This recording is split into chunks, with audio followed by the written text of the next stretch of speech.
राम राम भाई। देखिए, डायरेक्ट से इनडायरेक्ट बनने का डबल इंट्रोगेटिव सेंटेंस माने वाक्य होता है।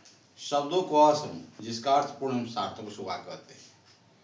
और उसमें जो है इंट्रोगेटिव सेंटेंस में सिंगल इंट्रोगेटिव होता है, एक डबल होता है। तो सिंगल अभी बताए, डबल बताने जा रहा हूँ। इसमें क्या है, रिपोर्टिंग वर्ब सेड को हम 8 में बदल देते हैं।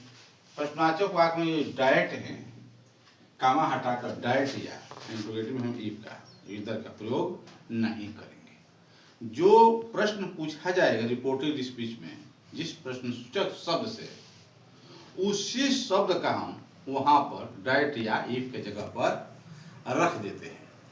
बाकी रूल वही रहता है, नियम कैसे टेंस को बदलना है आपको बता दिया गया है। तो देखिए ध्यान से, प्रश्नसूचक में डायरेक्ट इफ का प्रयोग नहीं करते हैं। जो प्रश्नसूचक शब्द है डायरेक्ट इफ के स्थान पर हम प्रश्नसूचक शब्द का प्रयोग करते हैं। शेष नियम पहले की ही तरह है। प्रश्नसूचक शब्द who, that, when, why, where आदि हैं। तो देखिए, डायरेक्ट से इनडायरेक्ट बनावे खातिर हमने क्या करना चाहिए। तो सबसे विद्यार्थी भैया अब पढ़ टेंस ग्रामर, तबे आई पासी भाई बनावे, तबे आई डायरेक्ट से इनडायरेक्ट बनावे। आ जब एक हो गो शब्द रटब गाना गाय गाय के, तब पढ़े आई जय जय सीताराम। देखो डायरेक्ट से इनडायरेक्ट कैसे बनता है। देखा, डायरेक्ट है टीचर से टू मी, टीचर से टू मी, या होगा द टीचर से टू कैसे लगे, आस्ट में, आस्ट मी हो गया। अब ध्यान देना है, ये कामा है, इन्वर्टेड कामा है, इसको क्या करेंगे, हटा देंगे।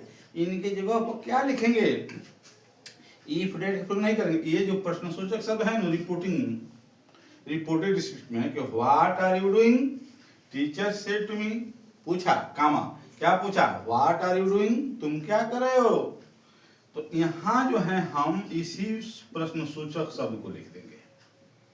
और जो ये जो है यू डूइंग, साधारण सिंपल सेंटेंस की तरह बनाएंगे इसको।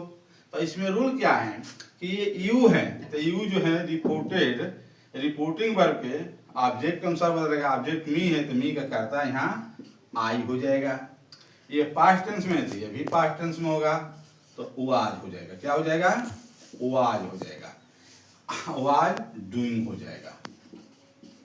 ध्यान दीजिए, the teacher asked what I was doing. अब अपनी भाषा में हो गया,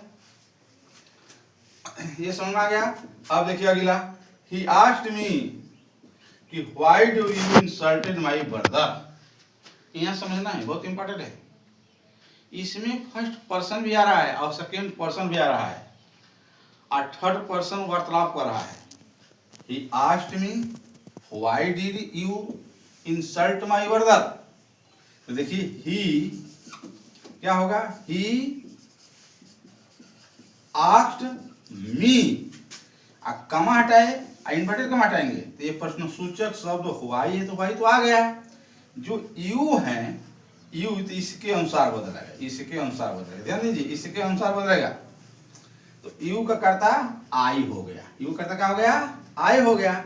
और ये डीट लगा है तो ये पास्ट इंडिफिनिट टेंस में है, तो पास्ट इंडिफिनिट टेंस को इनडायरेक्ट किस में चेंज होगा, पास्ट परफेक्ट टेंस में चेंज होगा। तो यह हार्ड लग जाएगा। जब हार्ड लग गया तो क्रिया का थर्ड फॉर्म आएगी, तो इंसल्टेड हो जाएगा,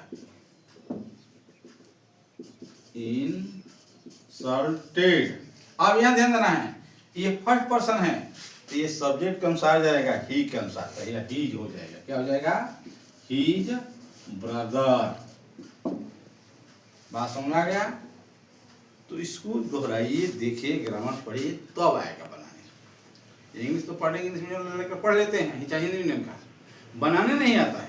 ये इंटरमीडिएट की परीक्षा में, हाई स्कूल परीक्षा में, एयर नेवी में बैठते हैं, एयरफोर्स में, तो एक सेंटेंस दे दिया जाता है, उसको करेक्ट करना आता है।